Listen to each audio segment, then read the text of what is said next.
There were no signs of digging. No broken walls. No secret passages. Nothing. The entire prison was placed on high alert. Every prisoner was searched. Every cell was inspected. Every security recording was reviewed. But investigators found nothing. Not a single clue. The mystery spread through Blackstone Prison like wildfire. Prisoners whispered about it during meals. Guards talked about it during shifts. Everyone wanted answers. And one person seemed completely unsurprised. Ethan Cole. When Officer Miller visited his cell later that day, Ethan was calmly reading another book. "You knew," Miller said. Ethan looked up. "Knew what?" "About Daniel." Ethan slowly closed the book. "I knew something unusual would happen." "How?" Ethan smiled. "I pay attention." That answer only frustrated Miller. Pay attention to what? Nobody could understand how Ethan kept predicting things. The following days were quieter. At least on the surface. The prison returned to its routine. Breakfast. Head count. Work assignments. Dinner. Lights out. Life moved on. But the mystery stayed alive. Meanwhile, Ethan continued watching. Watching guards. Watching schedules. Watching routines. Sometimes he sat silently for hours. Other times he wrote notes on scraps of paper. Nobody knew what he was writing. One afternoon, Officer Miller noticed something strange. Ethan had drawn a detailed map of the prison. Not just the prison. Every guard route. Every patrol path. Every shift change. Every timing. The map looked incredibly accurate. Miller stared at it. "Where did you get this?" Ethan shrugged. "I made it." "You made it from memory?" "Yes." Miller couldn't believe it. The prison was enormous. Yet Ethan appeared to know every movement inside it. That night, Miller reported everything to Warden Hayes. The warden wasn't happy. "Search his cell," Hayes ordered. The search happened immediately. 3 guards entered cell 214. They checked under the mattress. Inside books. Behind the sink. Every corner. Nothing suspicious was found. No radios. No phones. No hidden messages. No evidence of communication. The only unusual thing was a notebook. It contained page after page of observations. Guard schedules. Weather patterns. Meal deliveries. Maintenance routines. Even tiny details that most people would ignore. The notebook looked more like the work of a scientist than a prisoner. The warden flipped through it. His expression grew serious. "He isn't guessing," Hayes said. "What do you mean?" Miller asked. "Look at this." The warden pointed to one page. Numbers filled the paper. Rows and rows of calculations. Miller frowned. "I don't understand." "Neither do I." The warden closed the notebook. "But Ethan clearly sees patterns that the rest of us miss." For several days, nothing dramatic happened. The prison settled into an uneasy calm. Some guards started avoiding Ethan altogether. Others secretly asked him questions. Would it rain tomorrow? Would a delivery arrive late? Would a certain officer call in sick? Again and again, Ethan gave answers. Again and again, he was correct. Soon stories about him spread throughout Blackstone. Some inmates called him the Predictor. Others called him the Human Clock. A few believed he had supernatural powers. Ethan always laughed when he heard that. "There is no magic," he would say. "Only patterns." Then came the day everything changed. It started during lunch. The cafeteria buzzed with noise. Hundreds of prisoners sat at metal tables. Guards watched from every corner. Nothing seemed unusual. Until Ethan suddenly stood up. His tray crashed onto the floor. The loud sound echoed through the room. Every head turned. Officer Miller immediately noticed him. Ethan wasn't smiling. For the first time, he looked worried. Very worried. Miller hurried over. "What is it?" Ethan stared toward the cafeteria doors. "How much time?" he asked. "What?" "How much time until the next patrol enters this room?" Miller checked his watch. About 2 minutes. Ethan's face went pale. Too late. Miller felt his stomach tighten. What are you talking about? Ethan pointed toward the ceiling. Nobody understood. The prisoners looked confused. The guards looked confused. For several seconds, nothing happened. Then, a loud cracking sound echoed above them. Everyone froze. Another crack followed. Much louder this time. Dust suddenly drifted down from the ceiling. Prisoners began shouting. Guards grabbed their radios. And before anyone could react, a massive section of concrete directly above the cafeteria started collapsing. The moment the concrete began to fall, chaos erupted inside the cafeteria. Guards shouted orders. Prisoners jumped from their seats. Metal trays crashed to the floor. A giant piece of concrete slammed onto an empty table with a deafening boom. Dust exploded into the air. People coughed and covered their faces. Officer Miller grabbed a nearby prisoner and pulled him out of the way just as another chunk of debris crashed down. "Move! Everybody move!" he yelled. The emergency alarm started blaring. Within minutes, the cafeteria was evacuated. Medical staff rushed in. Maintenance crews arrived. Luckily, nobody had been seriously hurt. But everyone was shaken. Very shaken. Especially Warden Hayes. As he stood inside the damaged cafeteria, he stared at the broken ceiling. Then he thought about Ethan. Again. The prisoner had known. Not guessed. Known. Hayes immediately ordered Ethan brought to his office. An hour later, Ethan sat calmly in a chair across from the warden's desk. Officer Miller stood nearby. The warden folded his arms. "Tell me the truth." Ethan looked at him. "About what?" "The cafeteria." Ethan sighed. "I noticed signs." "What signs?" "The cracks. The maintenance reports. The water leaks. The vibrations from the old pipes." Hayes narrowed his eyes. Nobody else noticed. Ethan shrugged. Nobody else was looking. The answer sounded reasonable. Yet something still felt wrong. Too many things were happening. Too many impossible predictions. The warden leaned forward. "Then explain Daniel Brooks." Ethan's expression remained calm. "I can't." "Why not?" "Because I don't know how he got into the tunnel." That answer surprised everyone. It seemed genuine. For a moment, silence filled the room. Then Ethan spoke again. "However." The warden immediately looked up. "However what?" Ethan stared at the wall clock. The prisoner smiled. It was the kind of smile that made people uncomfortable. Inside the dark walls of Blackstone Prison, alarms were screaming. Red emergency lights flashed across the cold concrete halls. Guards ran from every direction. Yet the prisoner did not move. He sat calmly on the edge of his bunk and looked at the steel door of his cell. 3, 2, 1. The door burst open. 2 guards rushed inside. The prisoner smiled again. "I knew you'd come now," he said. The guards froze. One of them, Officer Miller, felt a chill run down his back. The prisoner pointed toward the hallway. 30 seconds from now, the power in Block C will fail." Officer Miller frowned. "How would you know that?" The prisoner did not answer. 25 seconds passed. 26. 27. 28. 29. Then suddenly, the lights in Block C went dark. Several guards shouted over their radios. Officer Miller's face turned pale. The prisoner had been right. Again. Just like he had been right yesterday. And the day before that. And the week before that. Every movement. Every patrol. Every inspection. Every surprise search.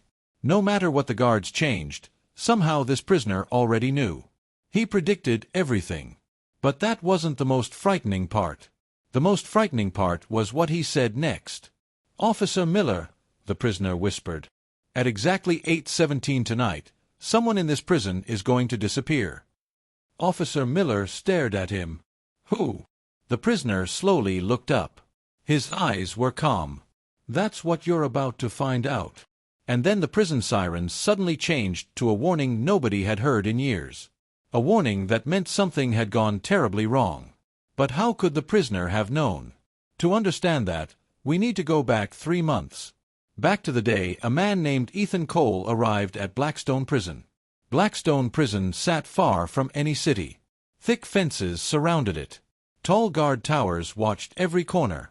At night, the place looked like a giant shadow sitting alone in the middle of nowhere. Most prisoners hated being sent there. Some called it the end of the road. Others called it the forgotten place. When Ethan Cole arrived, nobody expected anything unusual. He looked ordinary. He was 38 years old. Average height. Average build. Short brown hair. Nothing about him seemed special. The prison records said he had been convicted of financial crimes involving stolen money and fraud. No history of violence. No gang connections.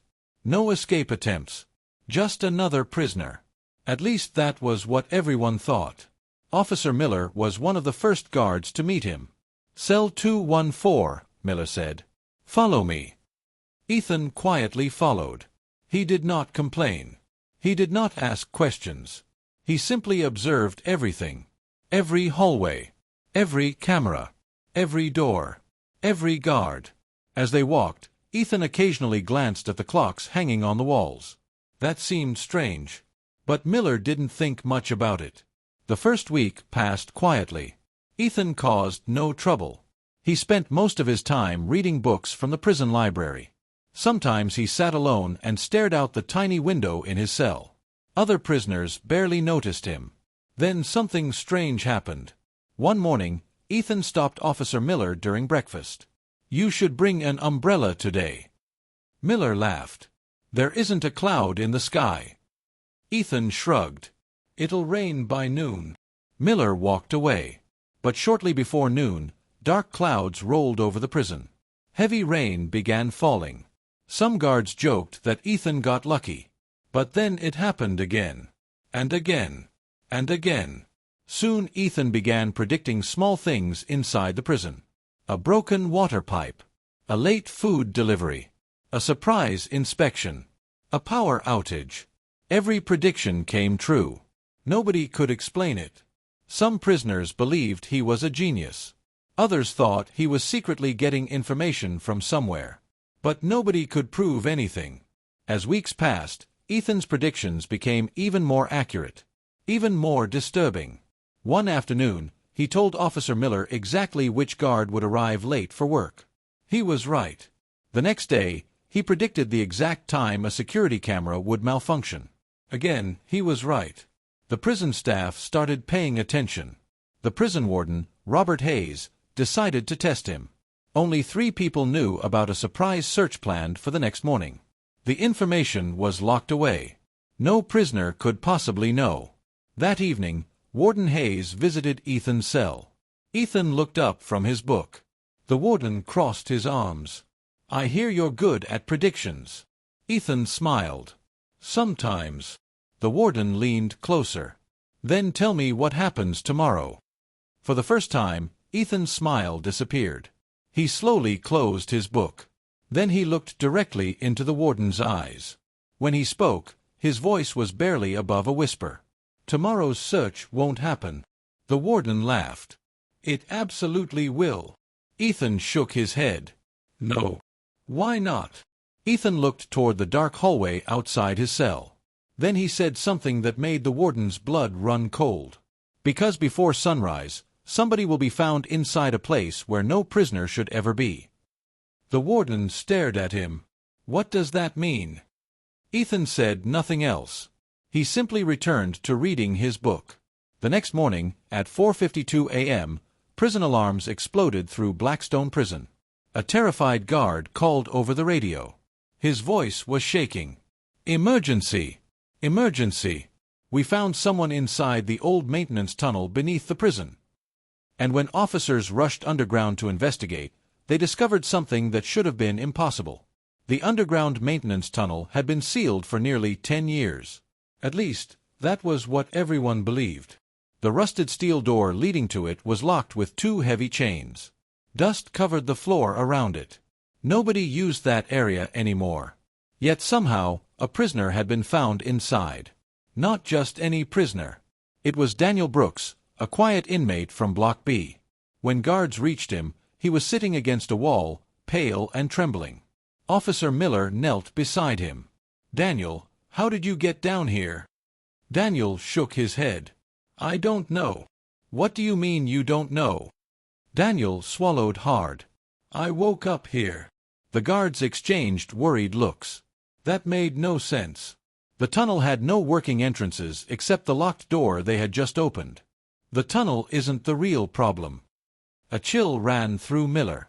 "What do you mean?" Ethan slowly stood.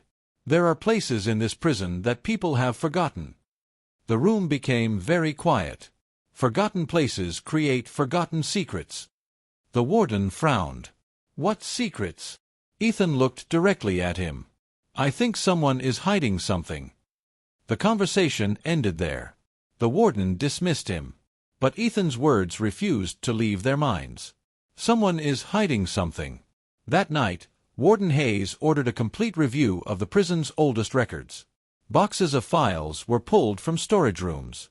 Dust-covered blueprints were spread across tables. Construction documents dating back decades were examined. Hours passed.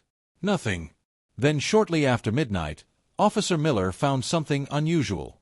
A blueprint. A very old blueprint. His eyes widened. "Sir." The warden hurried over. "What is it?" Miller pointed at the paper. The blueprint showed parts of the prison that no longer appeared on modern maps. Old storage rooms. Old maintenance routes. And something else. A narrow corridor running beneath several cell blocks. The corridor wasn't marked on any current plans. The warden stared at it. Why was this removed? Nobody knew. The discovery immediately triggered another investigation.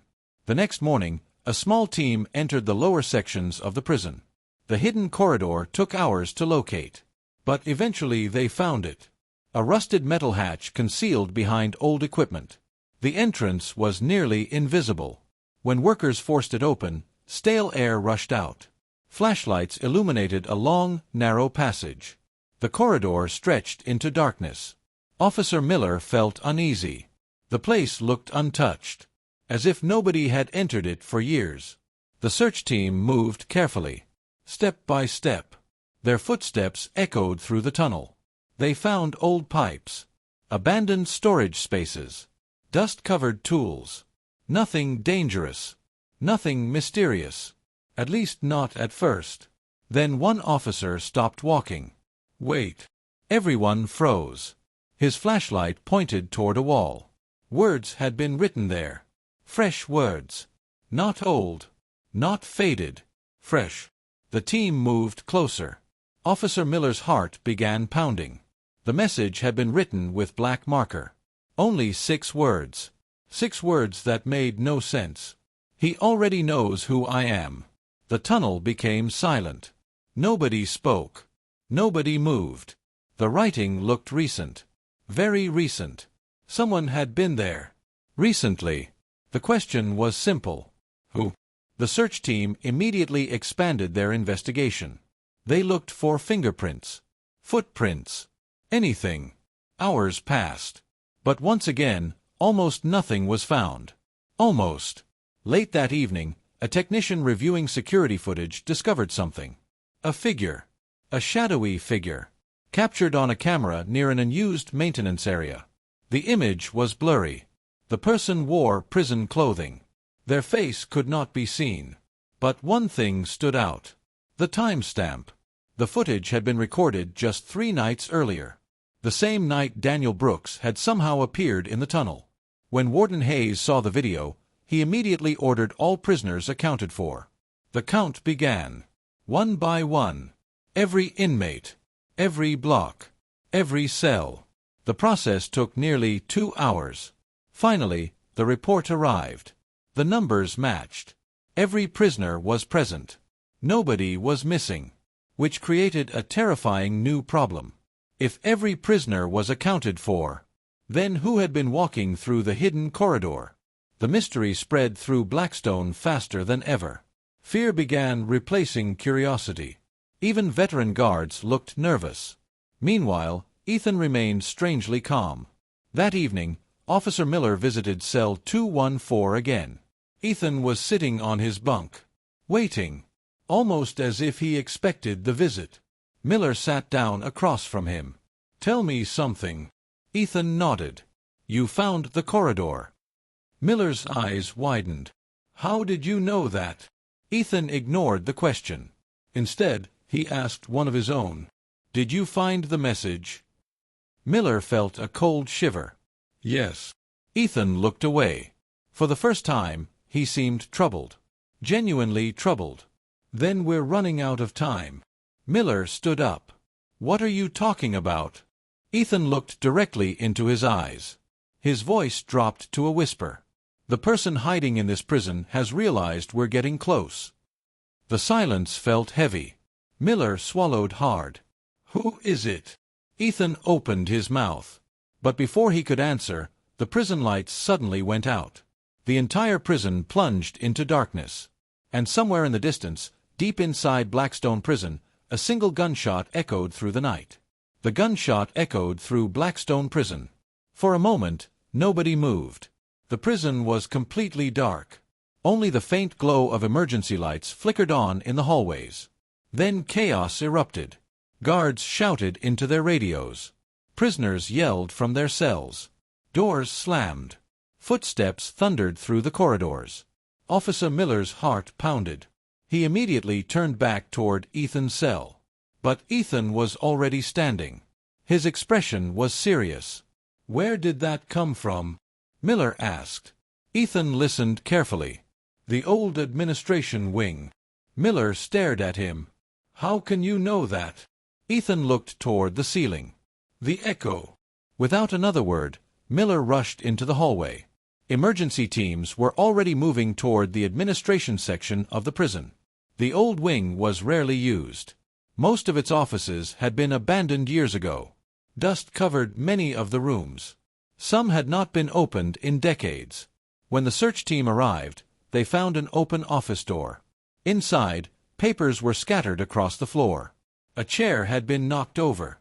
One window stood open. But nobody was there. No victim. No shooter. No weapon. Nothing. The only thing left behind was a single sheet of paper lying on the desk. Officer Miller picked it up. His face tightened. 3 words were written across the page. "Stop looking for me." The room fell silent. Warden Hayes arrived minutes later. He read the message twice. Then a third time. "This isn't a joke anymore," he said quietly. Nobody disagreed. Someone was clearly moving through the prison without being detected. Someone who knew exactly what investigators were doing. Someone who seemed to stay one step ahead. The next morning, Blackstone Prison felt different. The usual routines continued. Breakfast was served. Cells were inspected. Prisoners went to work assignments.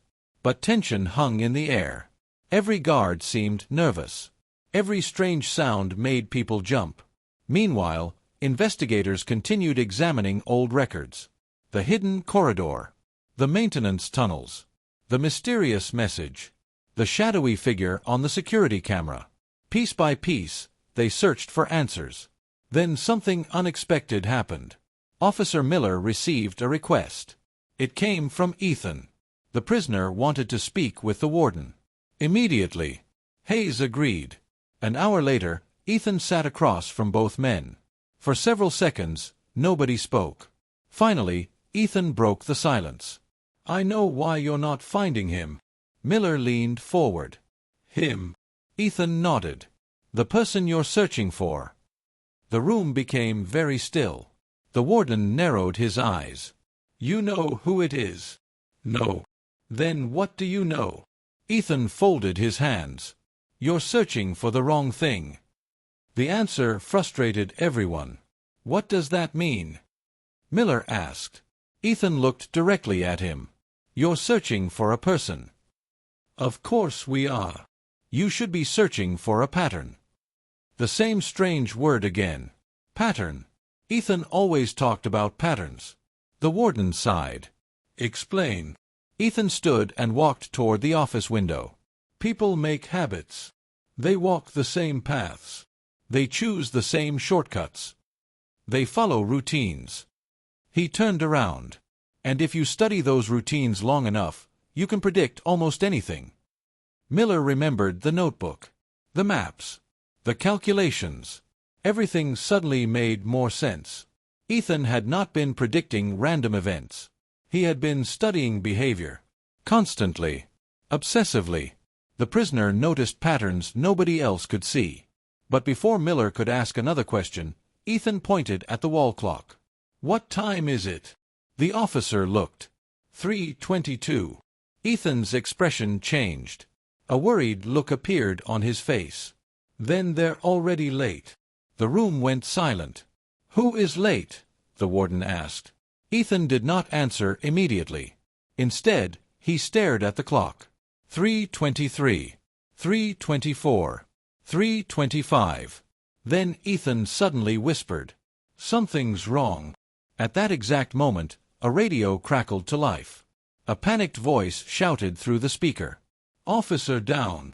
Officer down!" Miller grabbed the radio. "Where?" The answer came immediately. "North Tower." Everyone rushed out. Within minutes, they reached the tower. Several guards were already gathered there. Fortunately, no one had been seriously injured. Officer Grant had slipped while climbing a staircase and suffered a minor injury. But something else had everyone concerned. Very concerned. Officer Grant pointed toward the observation desk. "It was there." "What was there?" Miller asked. "The file." "What file?" "The old prison file." Grant's face was pale. "I left it right there." The desk was empty. A file had vanished. Just disappeared. The missing file contained records from nearly 20 years ago. Records connected to the prison's original construction.